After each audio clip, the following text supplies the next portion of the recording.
Hello, and welcome to Enlightened Empaths, your community for the spiritually awakened, where we discuss, explore, and connect with fellow empaths, healers, intuitives, and seekers. Hello, empaths. We hope you're having a wonderful, peaceful week. We're going to be sharing with you in this episode questions and stories that you all have sent in. It's one of our favorite episodes to do because we get a chance to hear from you all and connect with you guys and continue to foster this lovely community of enlightened empaths. Denise, would you like to start us off? I would love to. Our first one says, my husband and I were going to spend a few days together for my 40th birthday. My good friend said she'd keep our 3 kids, and I was really excited about having 2 nights away. This is the longest we've been away together in about 9 years before our oldest was born. We've grown apart in our marriage and our focus on the kids, and I was really having doubts if our marriage would make it. I asked the day before we left to see a white bird if I could trust that our marriage would last, and a black bird if not. We were talking about a few options for dinner the first night and finally decided on a place it was an hour wait when we got there. We met friends and sat at another restaurant across the street for appetizers to wait for our table. It started raining and it was pouring heavy rain by the time we got the message our table was ready. We talked about not going at all, but I had the feeling we just needed to go to the other place. When the rain let up, my husband said he would go run across the street and save our spot until we could all come over.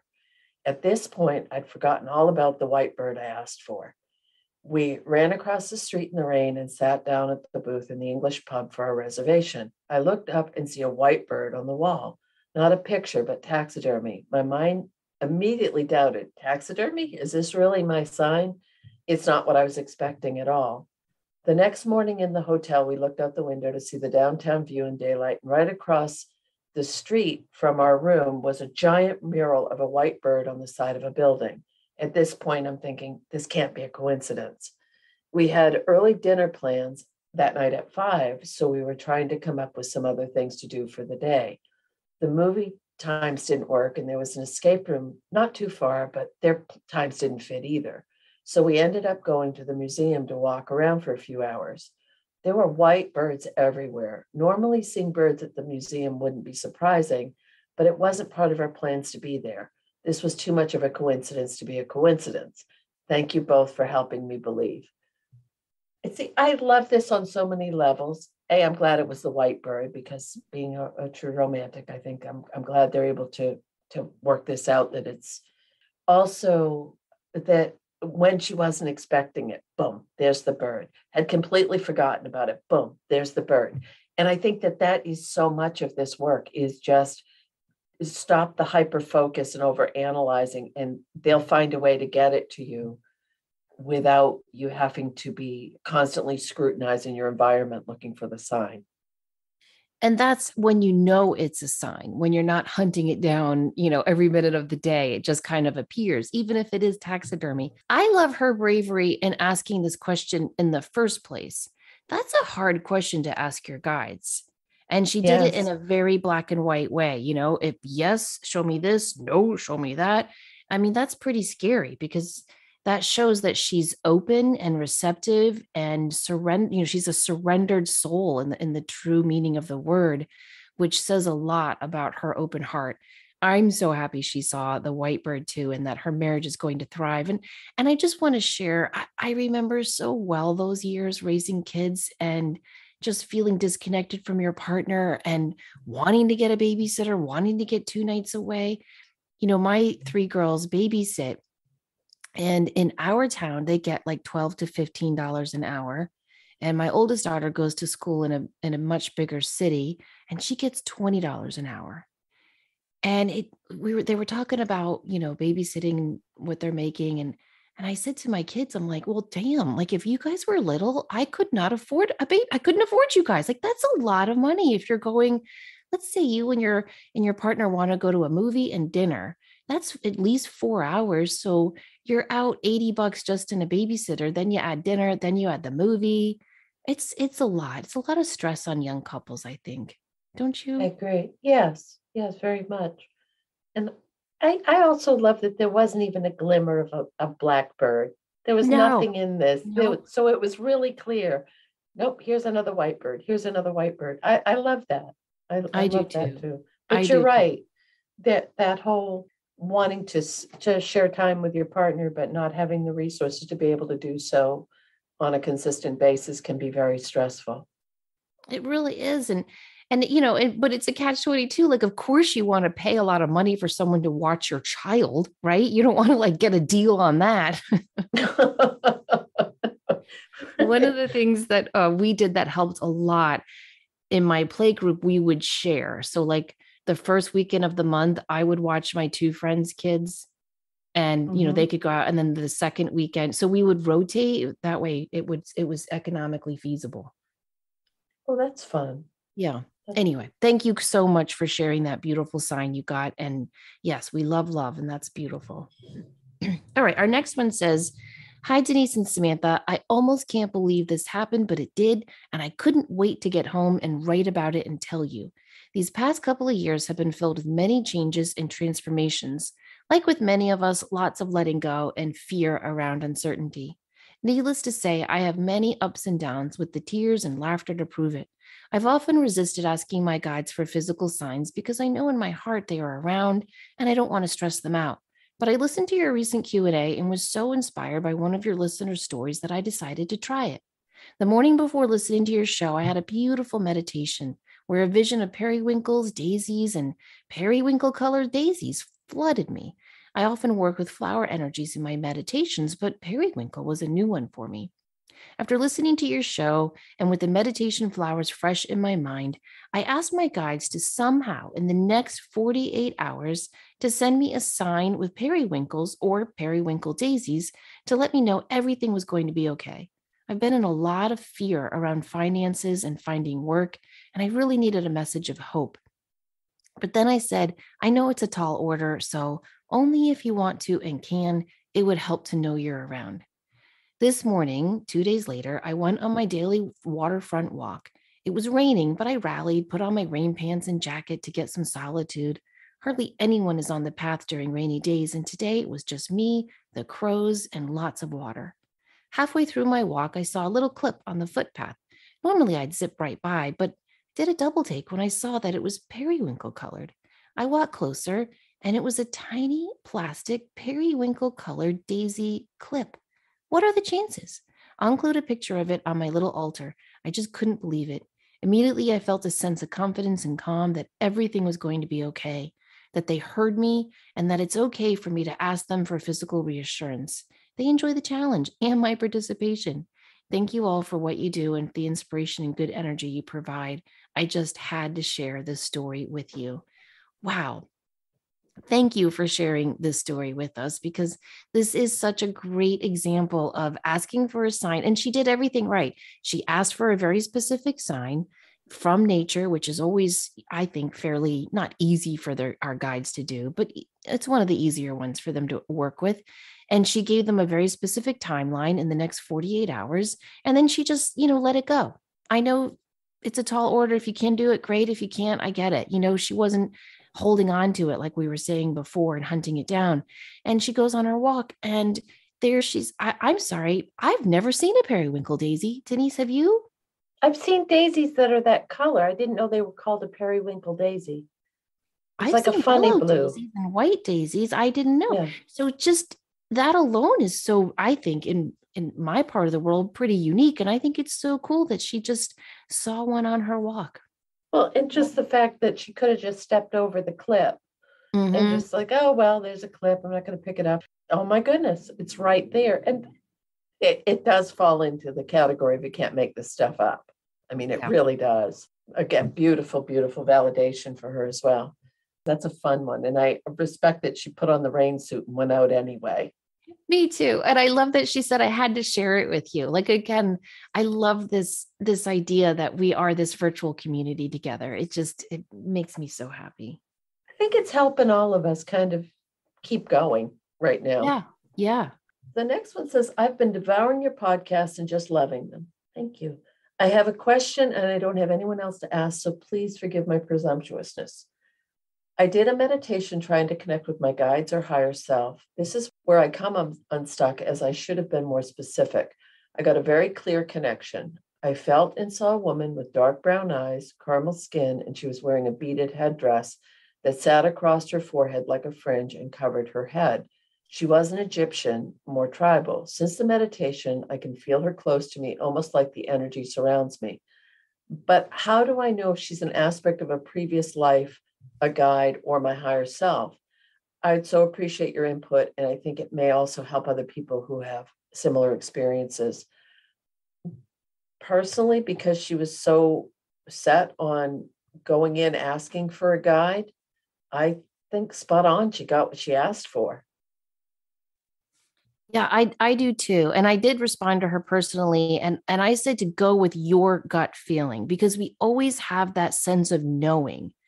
And if you don't, like, if she read my message and was like, well, I didn't have a gut, something you can do is take that image. So she saw this very specific image of this beautiful woman.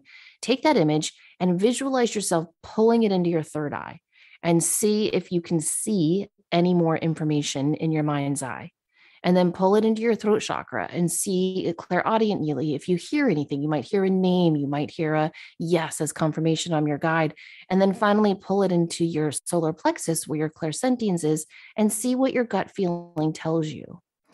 You know, I've had teachers who would say to me, does it really matter? Right? Like, your higher self can serve as a guide.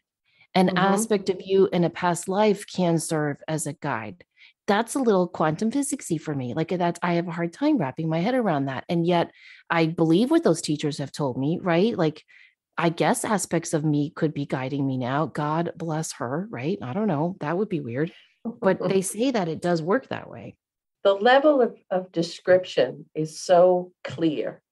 Plus, another thing to consider, I love those suggestions that you gave about internalizing that and making the connection, is do another meditation and ask this person to step forward and get more connection and send out, in addition to, solar plexus third eye, is make a heart connection. Send that beam of light from your heart center to the heart center of this being and see if you can get a connection that way as well.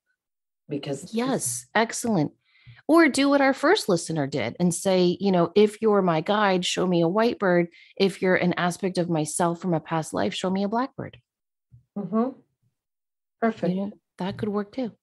All right. Yeah. Our next one says, hello, Samantha and Denise. I absolutely love this show and psychic teachers. I found these podcasts by chance a few months ago. I absolutely love to listen. Thank you guys so much for sharing all of that. All right. I'd like to share an odd story that I've been holding on to for a while. About 10 years ago, it was about 3 or 4 in the morning. I was half asleep. I think it's called the hypnagogic state. I saw in my mind's eye as if I was my little brother. I was at my home, and he at the time lived with my parents. I saw things as though I were him. He would often sleep in the living room on the couch. Through his eyes, I woke up and looked at the end of the hallway in between the two bedrooms and saw this thing standing there in front of the closet door. He stared at it, and it stared back at him, and then walked off and kept on its way. It only lasted a few seconds, but it felt much longer. It was the weirdest thing because I typically see things from a third party perspective. I've never seen things as though I was that person. The thing I saw was pretty big, about 6 to 7 feet tall, covered in hair or fur, and it had no face. It walked upright like a man, but didn't quite have the upper body of a man. I don't think this thing was demonic. I would give it the energy of a bear.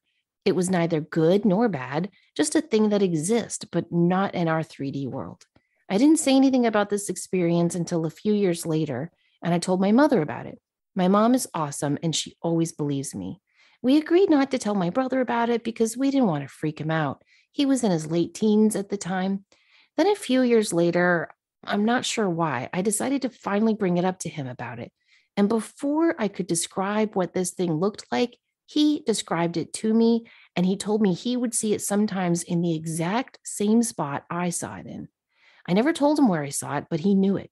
This was the first time in my life I've ever had any validations that the things I see are not just my imagination, but are actually real. I'm not afraid of this thing, and neither is my brother. I don't get the feeling that it's stuck at my parents' house. I think it just passes by once in a while. I only saw this the one time and only through my brother's eyes. Thanks for letting me share the story. Maybe someone somewhere can relate. Well, I emailed her back and I said, thank you for sharing this story because I think I think it's a risk truly to share weird, strange, wonderful stories like this. Don't you? Like I've had weird things like this happen to me too, and I've shared them on the podcast and I can't tell you guys how many nights I've laid awake in bed going, did I really just say that on a microphone on a podcast that anyone can hear at any time? And I get butterflies. And I mean, haven't I emailed you? Hey, have you posted that show? Could you delete such and such?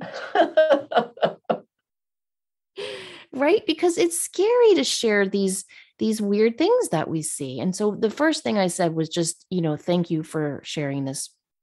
And the second thing I told her was that I'm really happy to see some changes going on in our world where more and more of these stories are coming to light. I am a big fan of the Skinwalker Ranch TV show, and I was finally watching the newest season, and they had, oh, I can't remember. I think he was a colonel in the army, like a high up there guy, and he had worked on the ranch when Bigelow had owned it, and he was telling a story for the first time ever about seeing this creature. And it looks just like she describes it, like kind of like a Bigfoot, but not a Bigfoot. And he saw it just emerge out of this portal and drop into the ground and then disappear. And so immediately they sent their men over there, and there were tracks where he had dropped, but only like 10 feet of them. And then it just disappeared again. And they did find an object, but he said that Bigelow has not released it.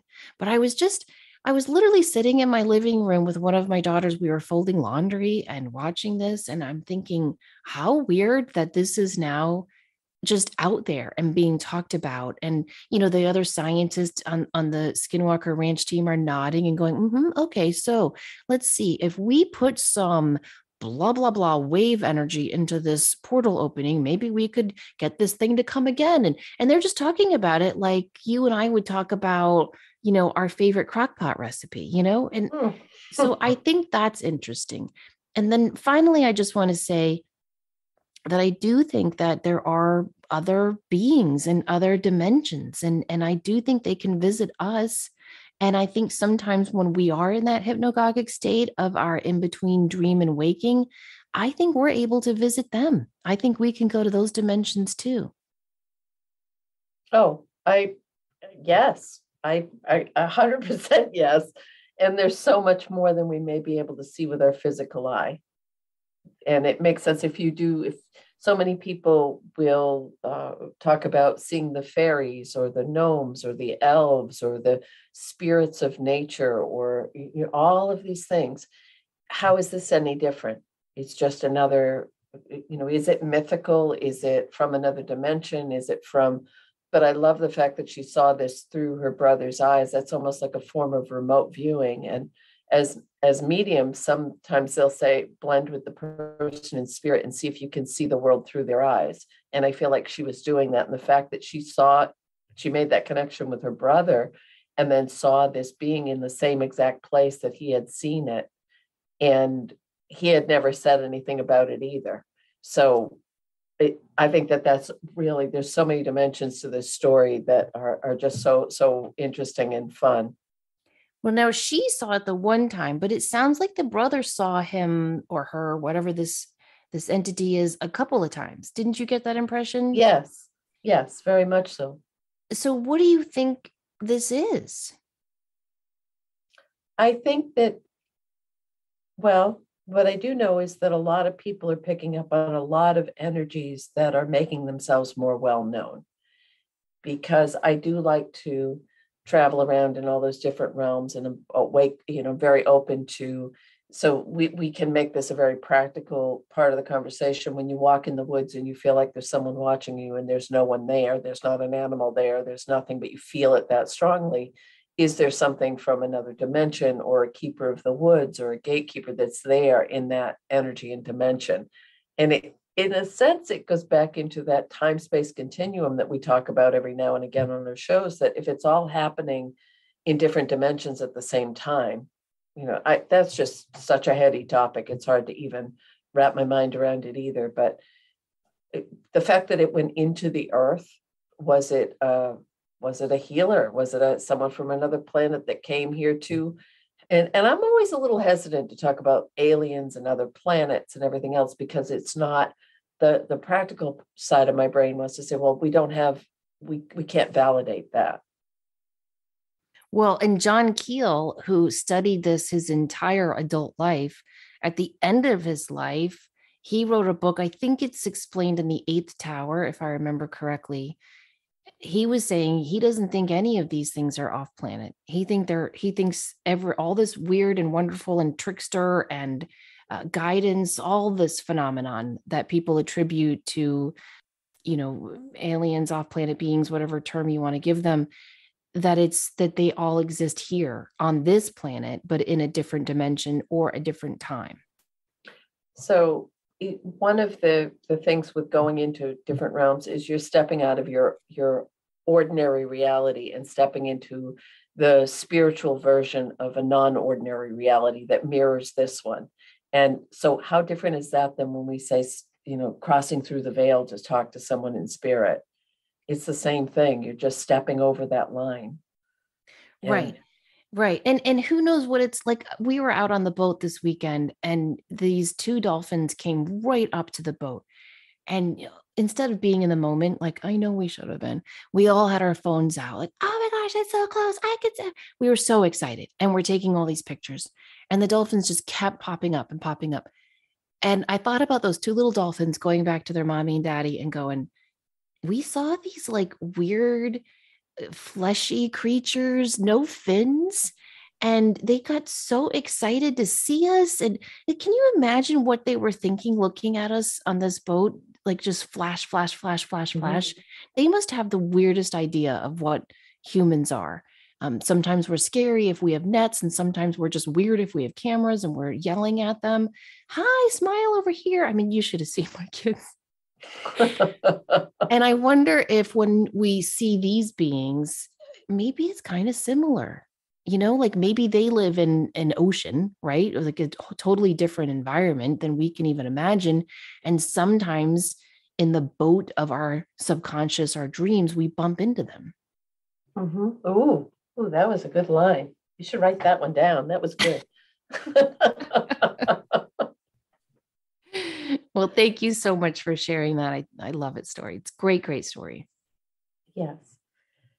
Okay, so next one. I recently began your podcast, and I believe that it's helped begin a transition in my life. I've thought that my emotions and feelings have been somewhat different. But with that being said, I have a very non-metaphysical thinking, accepting family.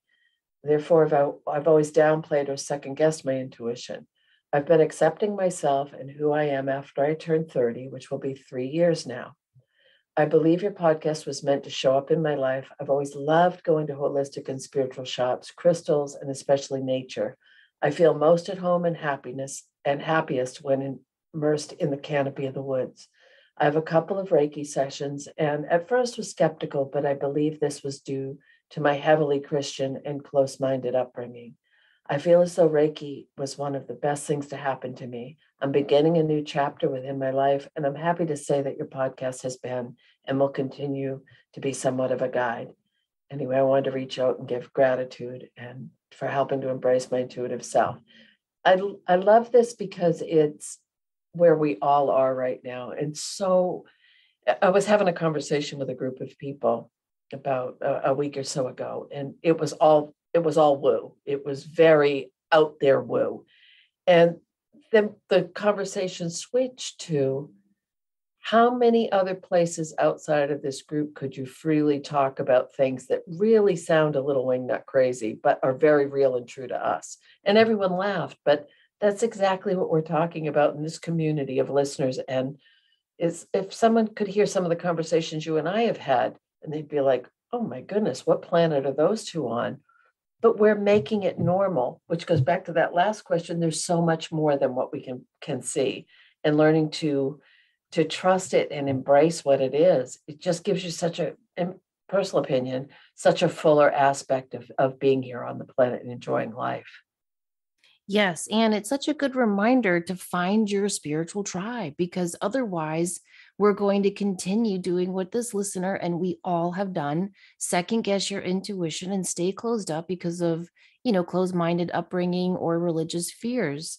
I find it fascinating that she started accepting herself after she turned 30 and now is 33 and all into this. There's something very magical or I guess astrological about those times because isn't it 2930 is your Saturn return, Mhm. which is Late kind of when 20s, yeah. yeah, it's when you really kind of step into who you are and what you're here to do. And there's something mystical about the number 33. About just, it's the master number of the spiritual teacher. It's the years on earth that Christ walked. But there's all sorts of from all different cultures and religions, this belief that 33 is kind of a magical number for really owning and trusting your true self, your inner self, and what you're here to do. And I think it's important to really start to recognize where in your life do you feel at home and happiest. And she was saying that she for her it's in the woods, but she also loves being in spiritual shops, crystals, anything in nature. And I think when we recognize that, we really start to understand our soul purpose and our soul mission. So finding those like-minded people is key, and we're so grateful that we could be just a part of that on your journey. Yes. Okay, our story says, I have always had visitation dreams, only I didn't know what they were until the last 13 years.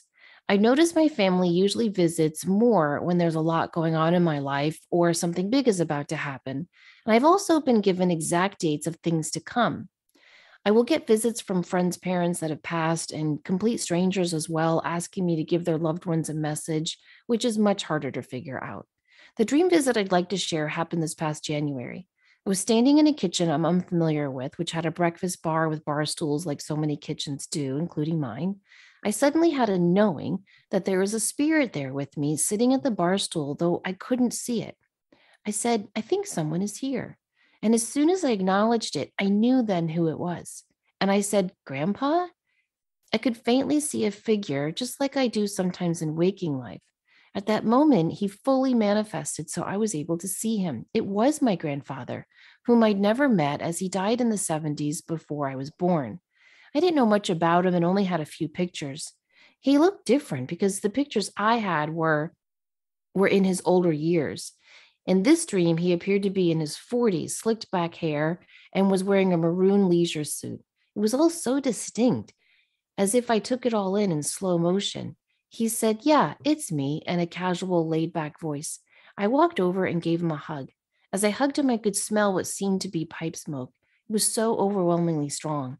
It was a smell I don't remember having smelled since I was a young child when the older men would smoke from pipes. I can't even compare it to anything else, not cigars or cigarettes. As I hugged him, I began to cry a little because I was overcome with emotions having never met him. He said, Oh, I didn't mean for this to happen, again in the calmest go with the flow tone. I said, I'm fine. It's just so nice to meet you. My grandfather then said, I don't have much time. I have a card game to get back to. I laughed and said, Oh, that's what you do up there. He smiled and said, Well, I show him how it's done. I said, Maybe you can show me because I really don't know how to play at all. Let me find some cards. I turned to look for cards, turned back, and he was gone. I awoke instantly, knowing this was a visit from my grandfather I'd never met. He had no direct message, but during that brief encounter, I felt the love that was being delivered. I'd also never before actually smelled something during a dream visitation. Upon waking, I instantly contacted my cousin, who is several years older than me, and I spent a lot of time with him growing up. I explained it all in detail, and I said, So I just need to know, did he play cards? Because I don't play cards nor think of them, so that's odd for me. She said, Wow, not only did he play cards, he played all the time. The family would have huge card games, and he also smoked all the time. He rolled his own tobacco cigarettes, so that would have been the unique smell. I had never met him and knew very few details about him, such as his career or how he died. I had no idea he played cards or that he smoked. My dad spoke very little of him, only a few stories of fishing and camping. And my dad passed away when I was 23, so I never got to ask those questions. Just one day after this dream visit, my uncle passed away. This was my grandfather's son and my dad's brother. I'm not sure if this visit coincided or why, maybe just reassurance that they're all there together, waiting for their family, watching over and playing cards. Isn't that lovely? It is. It is. And I love the details. And it made me start thinking about leisure suits. And that was a fashion, that was an interesting fashion statement that was made for a short period of time, wasn't it? The It polyester was. leisure suits. I know. And like, imagine going up to heaven and it's like you can wear anything you want. And you're like, I'll take me a leisure suit in burgundy. I love it.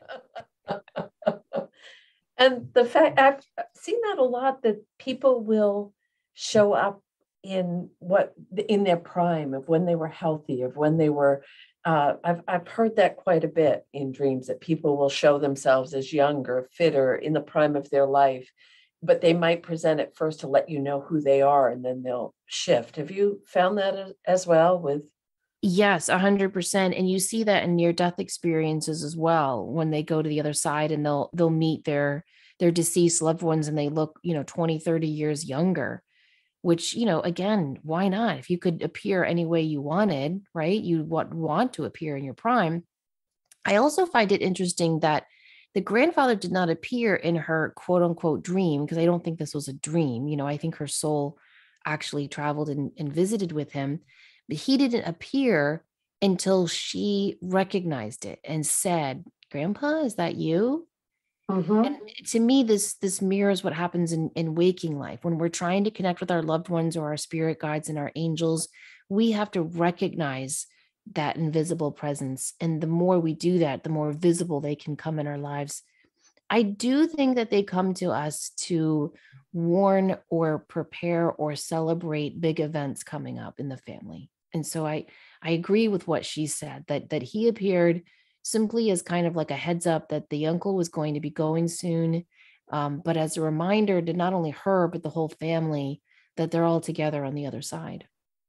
Right, right. And just the pipe smell, that it was so unique. And a lot of folks will say, "Oh, I smell cigarettes, and I know so and so's around." Or there's a woman that I've talked to recently, and she just despises. She knows who it is that's coming through. They come through with cigarette smell, and then she said, "But I hate the smell. So can I just ask them not to come through with that smell and to do something different?" And I thought that was fun, because they want to let you know they're around, but she had so much beautiful detail in this. It's incredible. The smoking always makes me wonder though. Like, first of all, I would not want to be associated with that smell either. And yet you see it so many times with people. And then it makes me wonder, like, my mom is 83 and she still smokes about 2 packs of cigarettes a day. We can't get her to stop, and she won't move into assisted living because she'd have to give up her beloved little friends, her Mhm. little sticks. And I wonder if when she gets to heaven, she probably will still smoke. Do you know what I mean? Even if it's just like a manifested visual, it's just like a habit. So I wonder, when people smell cigarette smoke around loved ones, are they still smoking in heaven, or is it just, oh, I associate, grandma with Marlboro lights. I don't know. I don't know. It's interesting though. And some people, there's someone that shows up for me with that smell, who I know quit smoking decades before the person passed. So I you have to wonder, maybe it's similar to that addiction thing, that people will come back. They're close enough that they can experience it here when they're closer to our energy rather than the energy of being in spirit. I don't know. Or maybe they just know, like as a kid, my dad always wore Old Spice, and he probably stopped wearing Old Spice, I don't know, when I was like in high school. But I every time I smell Old Spice, I think of my dad growing up. And so if I smelled Old Spice now, I'd be like, "Oh, hi dad." And so maybe Hmm. it's just these people in heaven know, oh, she associates me with camels. I just don't want to be associated with cigarette smoke. I would want to be associated with, I don't know, lilacs or roses, but Yeah.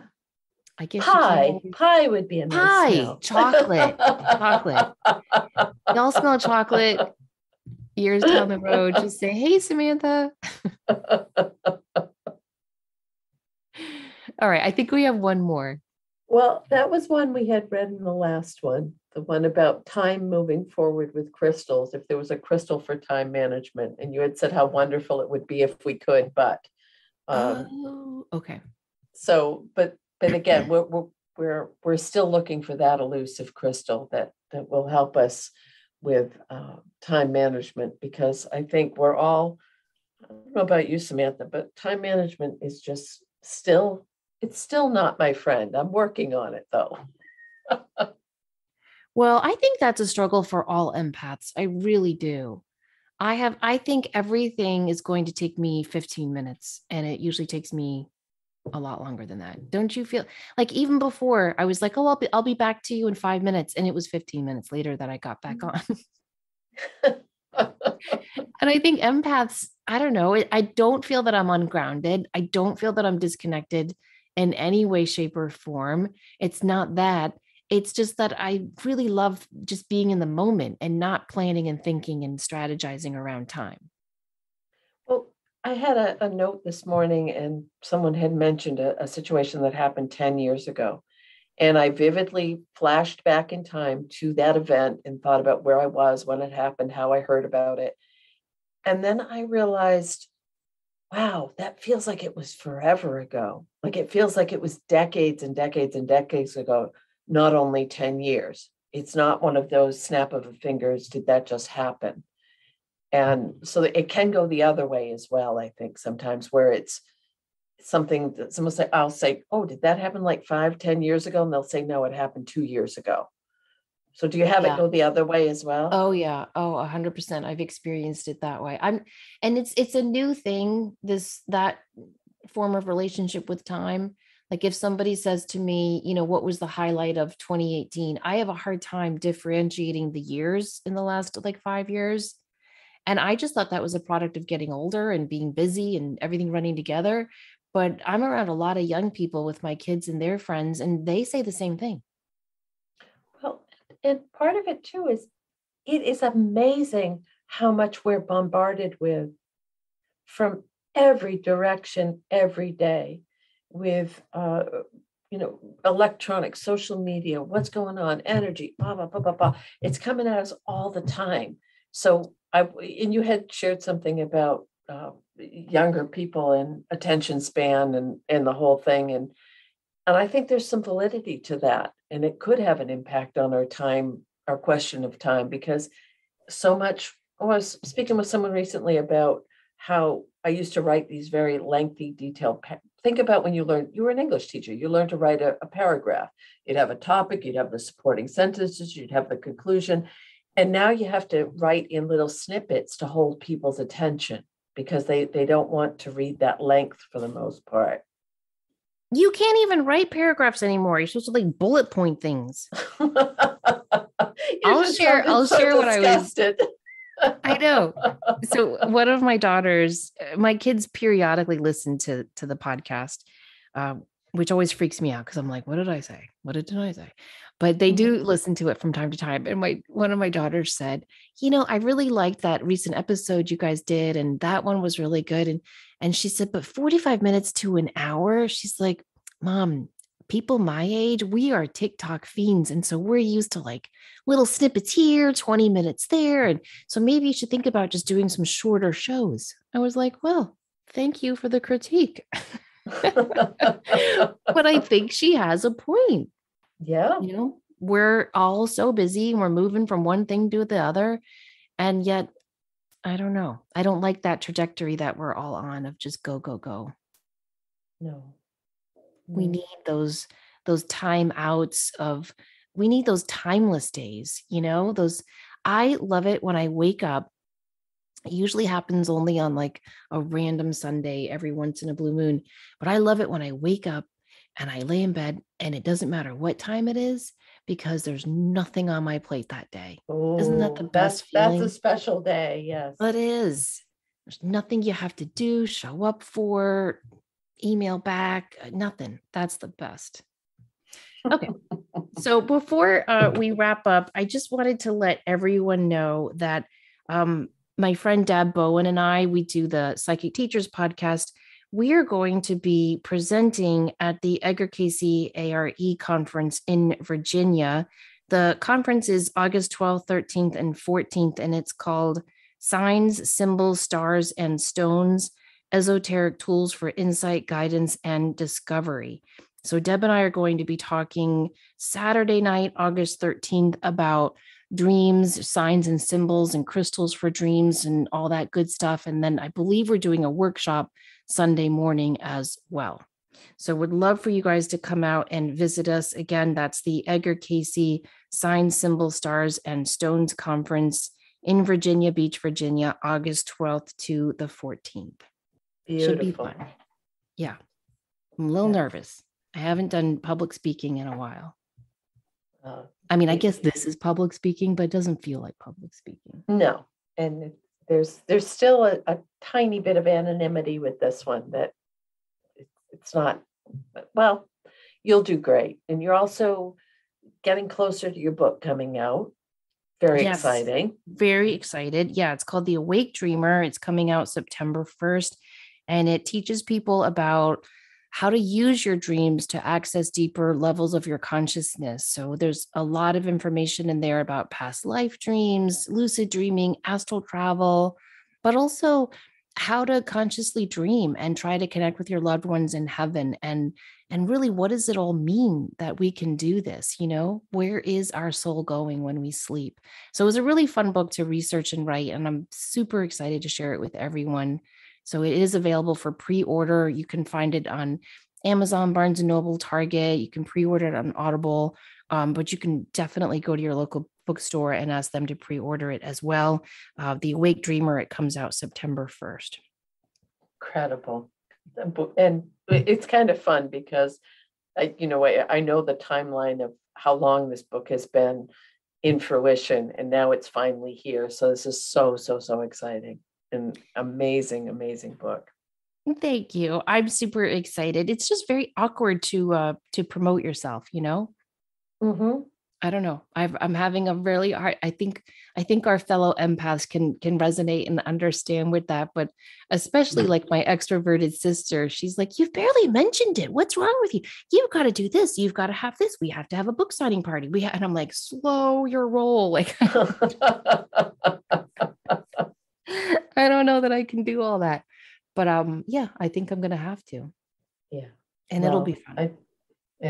It's so, so, so needed right now, and it's a beautiful, beautiful gift that you're sharing with not only our listeners but with so many people to get more in contact with that part of who they are. Well, I just think it's been such a special part of my life, my dreaming life. It's how I've always connected the strongest to my intuition and to my guides and loved ones on the other side. And having this opportunity to kind of normalize that with a wider audience is really exciting, because I've noticed, like, some of my friends who aren't in this, woo-woo world have shared my little pre-order post on their social media pages. And I looked at some of the comments from their friends, and people were commenting like, "Travel in your dreams?" ? Another woman wrote, "So I can meet my grandma in a dream?" Yeah, right. And I was like, oh no, here we go. But I thought, no, this is cool because it's going to normalize those concepts. And, I had dinner with some friends last night, and one of my friends brought her husband, and they were talking about the book coming out. And this guy is like a guy's, he was wearing cargo pants and a golf shirt, you know what I mean? And like, just not into esoteric stuff at all. And he's like, "So what's your book about?" Da, da, da. And I'm like, "Oh, it's about this, about that." He starts rattling off precognitive dream after precognitive dream that he has had in his life. Blew me away. Talked about these amazing fishing trips. Like, he has these dreams where he's fishing with his deceased father all the time. And his wife is looking at me and she's like, I didn't know any of this.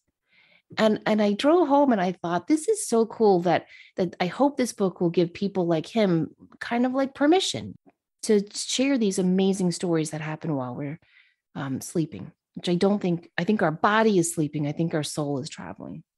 Yes. Yes. That's incredible. So yeah, Absolutely incredible. it's called The Awake Dreamer. And when I submitted it to the publisher, my agent and I agreed on the title, Are You a Night Worker? Because that's what I've always called this, as you know, right? Because I feel like you're doing, a lot of us are traveling when we sleep and we're crossing over people, or we're helping greet souls who have newly crossed, or we're meeting with loved ones and helping them fully transition. And so I've always called it night work. And the editor who accepted the book said, um, Samantha, that sounds like prostitution.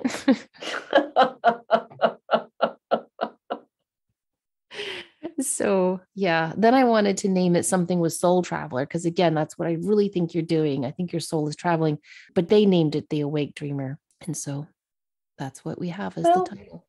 but the awake dreamer might open it up for more people like the man you met Yeah. who probably doesn't have it's a beautiful name and an incredible, knowing the way that you write and how much you research things, I'm sure that there is just an amazing, amazing amount of information and insight that people will get so, so much from. Well, thank you. I certainly hope so. And we're going to do some more shows on dreams and on the book. And so again, would love to have your really cool dream stories so that we can do a whole little, where I think we're thinking of doing like a 3 or 4 shows throughout the rest of the summer on the impact and import of your dreams. So please feel free to email us enlightenedempaths@gmail.com. And if you want to support a woman who's wanted to be a published writer her entire life, please consider pre-ordering The Awake Dreamer. I would be humbly grateful and so excited, and can't wait to Yeah. share it with everyone. Oh, it really is. This is wonderful. And it's so, so well deserved. Thank you, Denise. I You're appreciate you, welcome. love you, and love your support. Okay, Oh. that's enough of my little toot in my horn. But it's good practice. See, baby steps, right? Baby Toot, steps. toot. All right. Thank you guys so much for listening and sharing your fascinating questions and stories.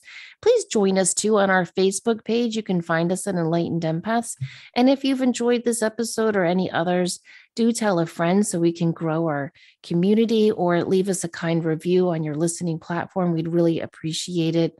And as always, please remember to show up, do great work, and share your light. Take care.